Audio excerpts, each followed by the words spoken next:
right after college, you start building your team. And I see a lot of people struggling with building the team, finding the right kind of people. Yeah. Like a common question is, hey, I don't know how to code. I have an idea. Mhm. I need someone to code it out for me, and he Yeah. has to become my tech co-founder. Mhm. So and as we move on, hiring tech talent is also becoming a hassle Mhm. because Yeah. every startup is getting funded, and then Yeah. there's a lack of good engineers. So how do you go about this particular issue? Yeah. Because there are other really huge venture funded startups which pay probably 2x the amount you or Yeah. me would pay. So how do you navigate through that issue? Oh yeah, yeah. I think two also is a little low, right? If you look at the Thrasio and the Mensas of the world, they're paying 5x industry average in India. But ultimately, there's obviously first an element of luck, right? One of our best backend engineers honestly came in via Twitter referral, and our founding designer Abraz again came in via referral. We were looking for a designer, but he just happened to be the right person who was open to working with us, who enjoyed his first conversation and joined us. So you have to rely on a little bit of serendipity. So I got lucky there that that back end hire whom we would have gotten at some point because we've now got people, we managed to get super early. And the same with the designer, right? Getting designers actually, Harish, is just as hard as getting engineers right now because everyone's hiring designers.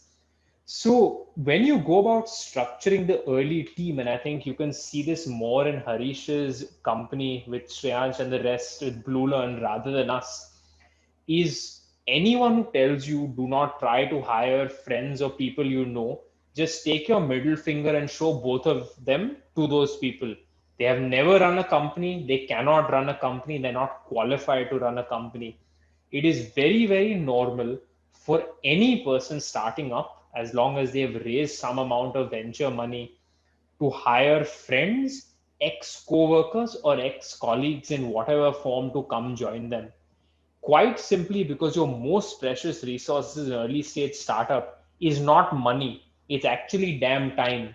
And the moment you're with a bunch of people whom you know well, you can take short corners on communication, on documentation, and on process because you've worked with each other for so long.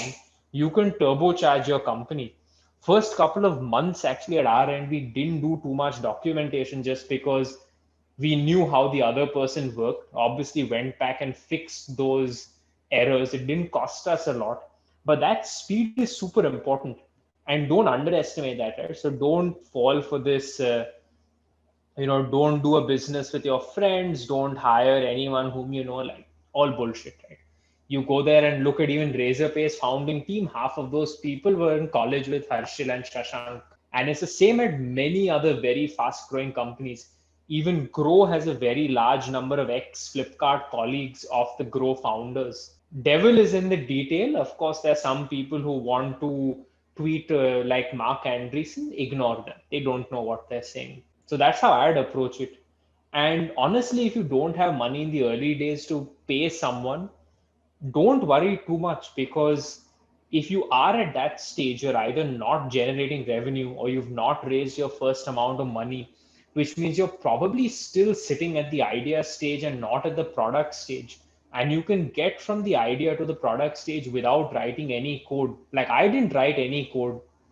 I honestly didn't for the first 2 months of me doing the user research, and only then started writing very minimal code when I realized this is something worth investing into. So try to find what the best low code or no code tool is because it seems if these companies are raising like 75 million, there's probably like at least 100,000 people using it on the unpaid version. So it's obviously decently good. I've not used any of these, but I do remember for prototyping, since I'm not very well versed with HTML, CSS, React, and the front end languages, I used a product called glide.app and it's beautiful. I'd honestly tell you, in some cases, it's better than having a front end engineer and designer. Glide is so good for testing ideas.